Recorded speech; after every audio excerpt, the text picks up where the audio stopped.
guys, welcome back to my channel. I am so off-centered, the whole camera's off-centered, so whatever. In today's video I'm going to be doing the beauty scenario tag. I was tagged by the gorgeous Tati of Glam Life Guru. If you guys, for whatever reason, aren't subscribed to her already, you're definitely missing out.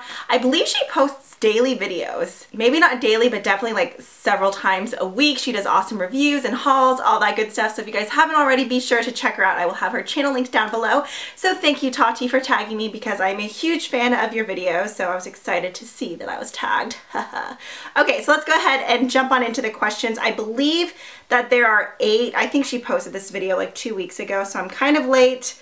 I always am on tags, but at least I'm getting it done. Hold on, I didn't even pull up the video because I am so unprepared. Okay, so I finally found the questions. Question number 1 is, you have to get rid of all of your foundations and you can only keep one high-end and one drugstore. Which do you keep? I already know. I'm actually house sitting right now, so I don't have all the products with me to show you guys, which kind of bums me out because I just like to show them. I am house sitting / pet sitting. That's why the background is different, if you guys were wondering. So for high-end, it would definitely be this one here, a mixture between this one and the Bobbi Brown, but I feel like this is more high-end, so I'm gonna go with this one. This is the Guerlain, is that how you pronounce it? Lingerie Depot Invisible Skin Fusion Foundation with sunscreen. If any of you guys were curious, I'm in the shade 31, which I believe is Amber Pale. I probably could have gone a shade higher, but they actually don't carry this brand in the Sephora near me, so I just had to kind of guess online, but the color is decent. It does come with a pump. Mine's dirty right now.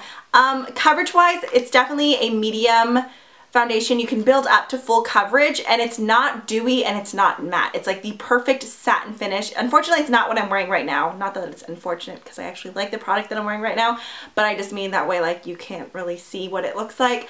But yeah, love this foundation. It's absolutely gorgeous. For drugstore, I would have to go with True Match Lumi. That's another one of my favorites. That's probably what I would compare the closest to my other high-end favorite, which would be Bobbi Brown Skin Foundation, is L'Oreal True Match Lumi. The entire True Match line has like an awesome color range too. I am rambling too long for one question. Question number 2, you go for an interview and the lady interviewing has lipstick on her teeth. Do you approach the subject or ignore it completely? Okay, even when Tati answered this question, I was like, that's probably the better answer, but I like overthink a lot of things. I feel like, no, you shouldn't say it because that would just be like, ew, you have lipstick on your teeth. But then at the same time, like, what if it was intentional? Like you were going in for like some kind of makeup related job or like a PR type job or anything like that, and she like put lipstick on her teeth on purpose to like quiz you to be like, okay, is she honest and is she gonna tell me or is she gonna let me look crusty this entire interview? That's definitely over analyzing, but that's the kind of person I am. So I feel like I would, but I would be really nice about it. Like I would just be like, oh my gosh, not to be rude, but just so you don't have to deal with it later, there's something on your teeth. But maybe that's really unprofessional. I don't know. I feel like it's a lose-lose situation if you don't tell or if you do tell. Because what if it was an accident and then she saw it, but it could have like just happened right after the interview? Catch my drift? It's just a weird situation all around. So I feel like, I don't know what the best answer would be. I feel like yes and no, so I don't know. Okay, number 3, you're not feeling yourself and need a pick-me-up. Which lipstick do you put on to make yourself, feel beautiful? This is cheesy, but the one that I'm wearing right now, it's still newer to my collection, but after applying it today, I'm obsessed. This is only like, no, what am I talking about? I've been wearing this like for the past like 2 months, but I kind of stopped wearing it for a little bit and then I forgot how much I liked it. I actually got this for Christmas from a good friend of mine, Savannah. This is the Chanel Glossomer in the shade number 63. I've already mentioned this in a video before. In the tube, it looks like a really grandma, like mauve-y metallic color, but on your lips, it's totally different. It's so pretty. It's what I'm wearing right now. I have super unpigmented lips, like they're really, really nude. But to me, this color looks like someone who has naturally pigmented lips, but better. Like it gives you that little touch of shimmer. I know my hair is sticking up on its sides like it always does, and somebody always has to complain in the comments. So I'll go ahead and fix that now. But now it's too flat. Okay, number 4, you go back in time for a day to your teenage years. How would you do your hair and makeup differently? I would do a lot of things differently. Okay, I wore glitter in middle school, like I want to say 6th grade, but because it was the thing, which some trends you just shouldn't follow, and this should have been one of them that I shouldn't have followed. girls, for whatever reason, we would buy roll-on glitter, like iridescent glitter, and you'd put it like on your eyes and the tops of your cheekbones and no other makeup, like maybe chapstick, but that's it. That was 6th grade. So that was pretty embarrassing. I would have just not worn any makeup.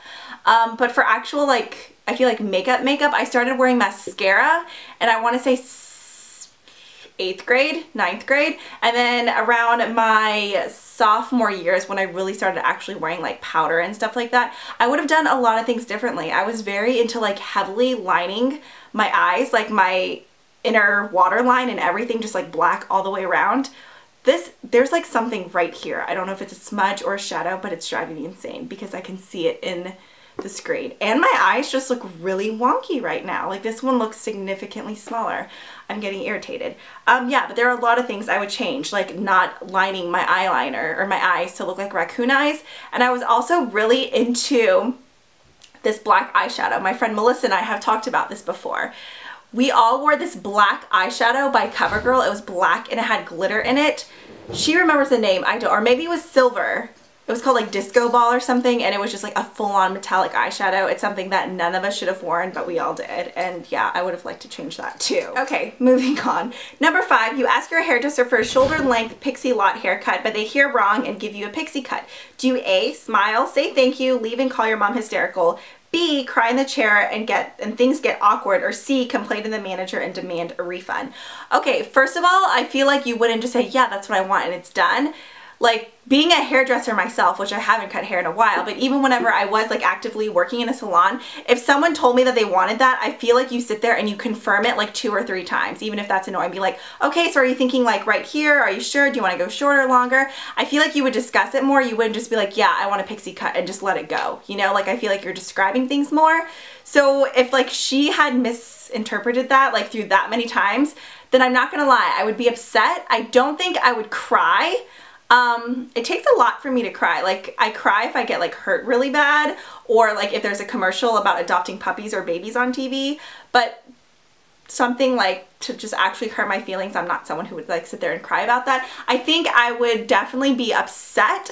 I wouldn't be like raging and screaming at her, but I would like to speak to her and the manager. I mean, if she just understood and was like, yeah, and then would just be like, okay, you don't have to pay for it. But if she was like, oh, sorry, that happened, but you still have to pay for it, then yeah, I would speak to a manager, and I feel like everyone should be like that, because even if I botched someone's hair like that, I wouldn't expect them to pay for it at all. Like if anything, you would just be like, hey, sorry, this happened, blah, blah, blah. Let me know what I could do for you. We can fix things. We can reimburse you with services, whatever. Yeah, but I wouldn't be like a raging like biatch. Number 6, your friend surprises you with a 4-day city break and you have 1 hour to pack. Which do-it-all palette do you pack in your makeup bag? Lately, I've been reaching a lot for my Too Faced Chocolate Bar palette just because there is a good mixture of matte and shimmer in there. You have 1, 2, 3, 4, 5, wait, 1, 2, 3, 4, 5, 6. Okay, I'm confusing myself. You have several matte shades, satin and metallic shades, and you have a really good brow bone color. You have a soft matte brown and like orangey brown to blend in your crease, and then dark colors for your outer V. So yeah, this would probably be the palette that I take. Number 7, your house has been robbed. Don't worry, everyone is safe, but your beauty stash has been raided. What's the product you really hope is safe? I don't think I would really even be concerned with my makeup, and I feel like you guys are probably getting annoyed because I think I would be annoyed too right now, because that's not what the question's about. Like if I happened to be worried about my makeup, even though if my house was robbed, that would be the last thing that I'd be worried about. I would say, yeah, this is bad, but I just really can't think of something. You know what? Yes, I do. My brushes, because I feel like everything else I could easily replace, but I feel like brushes are something that you like accumulate over time. So like if all my brushes were stolen, I would be upset. But like one actual individual product, not so much. Okay, the very final question is, your friend borrows your makeup and returns it in awful condition. Do you A, just pretend you haven't noticed, B, ask them to repurchase it, or C, secretly do the same thing to something of theirs? Wow, that is catty. I don't think any of my friends would return something to me like completely destroyed, but if they did, I would just like overlook it. I mean, I wouldn't, if it was a really close friend, like someone that I'm super comfortable with, then I'd be like, dang girl, what'd you do this? But I wouldn't be like, oh no, you're buying a new one. So yeah, Melissa, and she like gave me something and it was bashed up, I'd be like, dang, what you been doing, chewing on this? You know, something like that. But I wouldn't be like, no, pay for it. So yeah, now that I've got all that sass out, that completes this video. I hope you guys enjoyed. Once again, thank you Tati for tagging me. You can punch me for saying that, because Tati and tagging, saying that in one like sentence back to back was kind of confusing. Anyways, I hope you guys enjoyed this video. I'm really not sure who all has done this tag so far, so I don't want to like tag the same person again if they happen to already do it, but I will go ahead and tag some people down below, and if for whatever reason you did already do it and I missed it in my subscription feed, I apologize and you could ignore me. But yeah, thank you guys so much for watching. If you guys haven't already, please subscribe and I will see you next time. Bye.